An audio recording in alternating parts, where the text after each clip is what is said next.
Hi hello ನಮಸ್ಕಾರ, welcome back to Coorg life. ಇವತ್ತು ಒಂದು ಸಾರಿನ ರೆಸಿಪಿಯನ್ನು ಮಾಡೋಣ. ಬಿಸಿ ಬಿಸಿ ಅನ್ನಕ್ಕೆ ಹಾಗೆ ರೊಟ್ಟಿಗೆ ಈ ಒಂದು ರೆಸಿಪಿ ತುಂಬಾ ರುಚಿಯಾಗಿರುತ್ತೆ. ಇದು ಒಂದು ಟ್ರೆಡಿಷ್ನಲ್ ರೆಸಿಪಿ ಅಂತಲೇ ಹೇಳ್ಬೋದು. ಮಳೆಗಾಲದಲ್ಲಿ ಸಾರಿನ ರೆಸಿಪಿಯನ್ನು ಹುಡುಕುವವರು ಹಾಗೆ ತರಕಾರಿ ಖಾಲಿಯಾಗಿದ್ದಾಗ ಈ ಒಂದು ಸಾರನ್ನು ರುಚಿಯಾಗಿ ಮಾಡ್ಕೊಳ್ಬೋದು. ಹಾಗಾದರೆ ಬನ್ನಿ ಇದನ್ನು ಹೇಗೆ ಮಾಡೋದು ಅಂತ ನೋಡೋಣ. ಇಲ್ಲಿ ನಾನು ಒಣಗಿರೋ ಬೀನ್ಸ್ ಕಾಳುಗಳನ್ನು 3/4 ಕಪ್ನಷ್ಟು ತಗೊಂಡು ಬಾಣಲೆಯಲ್ಲಿ ಚೆನ್ನಾಗಿ ಹುರ್ಕೊಳ್ತಾ ಇದ್ದೀನಿ. ಮೀಡಿಯಂ ಫ್ಲೇಮ್ನಲ್ಲಿ ಇಟ್ಟು ಇದನ್ನು ಹುರ್ಕೊಳ್ಬೇಕು. ಇಲ್ಲಿ ಬೀನ್ಸ್ ಕಾಳುಗಳು ಚೆನ್ನಾಗಿ ಚಟಪಟ ಅಂತ ಸಿಡಿಬೇಕು, ಹಾಗೆ ಪರಿಮಳ ಬರಬೇಕು, ಅಲ್ಲಿಯವರೆಗೆ ಇದನ್ನು ಚೆನ್ನಾಗಿ ಹುರ್ಕೊಳ್ತೀನಿ. ನಾನಿಲ್ಲಿ 2 ರಿಂದ 3 ಜನರಿಗೆ ಬೇಕಾಗುವಷ್ಟು ಸಾರನ್ನು ಮಾಡ್ಕೊಳ್ತಾ ಇದ್ದೀನಿ. ಇಲ್ಲಿ ಕಾಳುಗಳು ನೋಡಿ ಚೆನ್ನಾಗಿ ರೋಸ್ಟ್ ಆಗಿದೆ. ಈಗ ಇದನ್ನು ಒಂದು 5 ರಿಂದ 6 ಗಂಟೆಗಳ ಕಾಲ ನೀರಿನಲ್ಲಿ ಹಾಕಿ ನೆನೆಯೋದಕ್ಕೆ ಬಿಡ್ತೀನಿ. ನಮಗೆ ಇಲ್ಲಿ ಇದರ ಬೇಳೆಗಳನ್ನು ತಗೊಂಡು ಸಾರನ್ನು ಮಾಡ್ಕೊಳ್ಳುವಂಥದ್ದು, ಹಾಗಾಗಿ ಒಂದು ಸ್ಟೆಪ್ಪನ್ನು ಮಾಡ್ಕೊಳ್ತಾ ಇದ್ದೀನಿ. ಇಲ್ಲಿ ನೋಡಿ 5 ರಿಂದ 6 ಗಂಟೆಗಳ ಕಾಲ ಚೆನ್ನಾಗಿ ನೆಂದಿದೆ.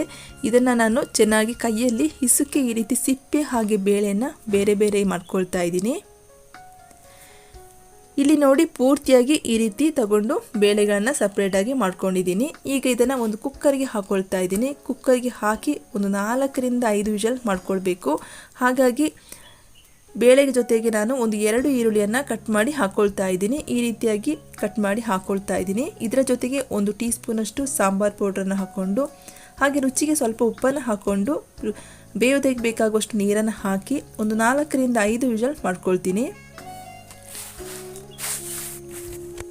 ಇಲ್ಲಿ ನಾವು ಮಸಾಲೆಯನ್ನು ರುಬ್ಕೋಬೇಕು. ಹಾಗಾಗಿ ಅರ್ಧ ಕಪ್ನಷ್ಟು ತೆಂಗಿನಕಾಯಿ, 1 ಟೀ ಸ್ಪೂನಷ್ಟು ಸಾಂಬಾರು ಪುಡಿಯನ್ನು ಹಾಕಿ ಸ್ವಲ್ಪ ನೀರನ್ನು ಸೇರಿಸಿ ನುಣ್ಣಗೆ ಈ ರೀತಿ ರುಬ್ಕೊಂಡಿದ್ದೀನಿ. ನೋಡಿ, ನಾನಿಲ್ಲಿ ಮನೆಯಲ್ಲೇ ಮಾಡಿರುವಂಥ ಸಾಂಬಾರು ಪೌಡ್ರನ್ನು ಯೂಸ್ ಮಾಡಿದ್ದೀನಿ. ಇನ್ನೊಂದು ಕಡೆ ಬಾಣಲೆ ಬಿಸಿ ಆದಮೇಲೆ ಎಣ್ಣೆಯನ್ನು ಹಾಕ್ಕೊಳ್ತಾ ಇದ್ದೀನಿ. ನಾನು ಇದಕ್ಕೆ 2 ಟೀ ಸ್ಪೂನಷ್ಟು ಎಣ್ಣೆಯನ್ನು ಹಾಕ್ಕೊಂಡಿದ್ದೀನಿ. ಎಣ್ಣೆ ಕಾದಿದೆ. ಈಗ ಇದಕ್ಕೆ 1 ಟೀ ಸ್ಪೂನಷ್ಟು ಸಾಸಿವೆ ಹಾಗೆ ಜಜ್ಜಿರುವಂಥ ಬೆಳ್ಳುಳ್ಳಿಯನ್ನು ಹಾಕ್ಕೊಂಡಿದ್ದೀನಿ. ಹಾಗೆ 2 ಕಟ್ ಮಾಡಿರುವಂಥ ಹಸಿಮೆಣಸು, ಸ್ವಲ್ಪ ಕರಿಬೇವಿನ ಎಲೆಗಳನ್ನು ಹಾಕ್ಕೊಂಡು ಚೆನ್ನಾಗಿ ಫ್ರೈ ಮಾಡ್ಕೊಳ್ತೀನಿ. ಇಲ್ಲಿ ಬೆಳ್ಳುಳ್ಳಿ ಕಲರ್ ಸ್ವಲ್ಪ ಚೇಂಜ್ ಆಗಬೇಕು, ಅಲ್ಲಿಯವರೆಗೆ ಈ ರೀತಿ ಹುರ್ಕೊಳ್ತಾ ಇದ್ದೀನಿ. ಈಗ ಇದಕ್ಕೆ 2 ಕಟ್ ಮಾಡಿರುವಂಥ ಟೊಮೆಟೊವನ್ನು ಹಾಕ್ಕೊಳ್ತಾ ಇದ್ದೀನಿ. ಟೊಮೆಟೊ ಇಲ್ಲಿ ಚೆನ್ನಾಗಿ ಬೇಯಬೇಕು, ಹಾಗಾಗಿ ಸ್ವಲ್ಪ ಉಪ್ಪನ್ನು ಹಾಕ್ಕೊಂಡು ಮೆತ್ತಗೆ ಬೇಯಿಸ್ಕೊಳ್ತಾ ಇದ್ದೀನಿ. ಇಲ್ಲಿ ನೋಡಿ ಟೊಮೆಟೊ ಚೆನ್ನಾಗಿ ಬೆಂದಿದೆ, ಸಾಫ್ಟ್ ಆಗಿದೆ. ಈಗ ಇದಕ್ಕೆ ಬೆಂದಿರುವಂಥ ಬೀನ್ಸ್ ಕಾಳು ಅಥವಾ ಬೀನ್ಸ್ ಬೇಳೆ ಏನಿದೆ ಇದನ್ನು ಹಾಕ್ಕೊಳ್ತಾ ಇದ್ದೀನಿ. ಈಗ ಇದಕ್ಕೆ ರುಬ್ಬಿರೋ ಮಸಾಲೆಯನ್ನು ಹಾಕ್ಕೊಂಡು ಚೆನ್ನಾಗಿ ಮಿಕ್ಸ್ ಮಾಡ್ಕೊಳ್ತೀನಿ. ಹಾಗೆ ಗ್ರೇವಿಯ ಕನ್ಸಿಸ್ಟೆನ್ಸಿ ನೋಡಿಕೊಂಡು ಸ್ವಲ್ಪ ನೀರನ್ನು ಹಾಕ್ಕೊಳ್ತಾ ಇದ್ದೀನಿ. ಇದು ಕುದ್ದ ಮೇಲೆ ಇನ್ನೂ ಸ್ವಲ್ಪ ಗಟ್ಟಿಯಾಗುತ್ತೆ, ಹಾಗಾಗಿ ನೀರನ್ನು ನೋಡಿಕೊಂಡು ಇನ್ನೂ ಸ್ವಲ್ಪ ಜಾಸ್ತಿ ನೀರನ್ನು ಹಾಕ್ಕೊಳ್ತಾ ಇದ್ದೀನಿ. ಕಾಳುಗಳನ್ನು ಈ ರೀತಿ ಫ್ರೈ ಮಾಡಿ ಸಾರನ್ನು ಮಾಡೋದ್ರಿಂದ ರುಚಿ ತುಂಬಾ ಚೆನ್ನಾಗಿರುತ್ತೆ. ನೀವು ಬೇರೆ ಬೇರೆ ಬೇಳೆಗಳನ್ನು, ಕಾಳುಗಳನ್ನು ಅಥವಾ ಟೊಮೆಟೊ ರಸಂ ಮಾಡೋದಕ್ಕಿಂತ ಈ ರೀತಿಯಾಗಿ ಒಂದು ಸಾರನ್ನು ಮಾಡ್ಕೊಳ್ಳಿ, ತುಂಬಾ ರುಚಿಯಾಗಿರುತ್ತೆ. ಇಲ್ಲಿ ಚೆನ್ನಾಗಿ ಕುದಿ ಬಂದಿದೆ ನೋಡಿ. ಮುಚ್ಚಳವನ್ನು ಮುಚ್ಚಿ ನಾನು ಕುದಿಸ್ಕೊಂಡಿದ್ದೀನಿ, ಚೆನ್ನಾಗಿ ಕುದಿ ಬಂದಿದೆ. ಈಗ ಇದಕ್ಕೆ ಕೊನೆಯದಾಗಿ ರುಚಿ ನೋಡಿಕೊಂಡು ಇನ್ನಷ್ಟು ಸ್ವಲ್ಪ ಉಪ್ಪನ್ನು ಹಾಕ್ಕೊಳ್ತಾ ಇದ್ದೀನಿ. ಹಾಗೆ ನಾನಿಲ್ಲಿ ಹುಣಸೆ ಹಣ್ಣನ್ನು ಹಾಕ್ಕೊಳ್ತಾ ಇಲ್ಲ, ಸ್ವಲ್ಪ ನಿಂಬೆ ಹಣ್ಣಿನ ರಸವನ್ನು ಹಾಕ್ಕೊಂಡಿದ್ದೀನಿ. ನೀವಿಲ್ಲಿ ಬೇಕಿದ್ದರೆ ಹುಣಸೆ ಹಣ್ಣು ಅಥವಾ ಎಳ್ಳೆಕಾಯಿ ರಸವನ್ನು ಬೇಕಿದ್ದರೆ ಹಾಕ್ಕೊಳ್ಬೋದು. ನಾನಿಲ್ಲಿ ಸ್ವಲ್ಪ ನಿಂಬೆಹಣ್ಣಿನ ರಸವನ್ನು ಹಾಕ್ಕೊಂಡು ಫ್ಲೇಮ್ ಆಫ್ ಮಾಡ್ಕೊಳ್ತಾ ಇದ್ದೀನಿ.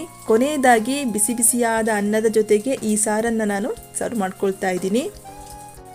ಯಾವಾಗಲೂ ಸಾಂಪ್ರದಾಯಿಕ ಶೈಲಿಯ ಸಾರಿನ ರೆಸಿಪಿಯನ್ನು ಹುಡುಕೋರಿಗೆ ಬೇಳೆ ಸಾರು, ಟೊಮೆಟೊ ಸಾರು, ರಸಮ್ಗಳನ್ನು ಮಾಡ್ಕೊಳ್ಳೋರು ಈ ಒಂದು ರೆಸಿಪಿಯನ್ನು ಖಂಡಿತ ಟ್ರೈ ಮಾಡಿ ನೋಡಿ, ತುಂಬಾ ರುಚಿಯಾಗಿರುತ್ತೆ.